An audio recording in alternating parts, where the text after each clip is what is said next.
কই গো সুন্দরী, আপনার বয়ফ্রেন্ড কই? এখানেই তো থাকার কথা।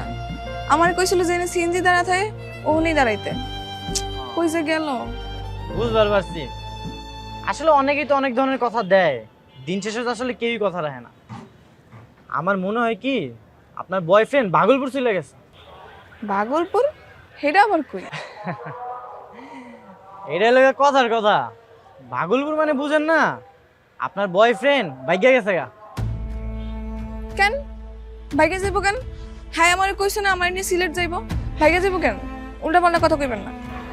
সুন্দরী, আপনি এত বোকা কেন? এখনো বুঝবার পারেন নাই? আচ্ছা যাই হোক, আমার তো এত কথা করার কোনো দরকার নেই। আপনি আমার ভাড়াটা দিয়ে দেন, আমি যাইগা। ভাড়া তো দিমু বুঝছি ভাই, আপনি একটু চলেন না, আমার লাগে একটু হ্যাঁ খুঁজা বাই করেন না। কেন? আমি যাবো কেন? আমি যাইতে পারবো না। আমার কাছে তো ভাড়া নাই।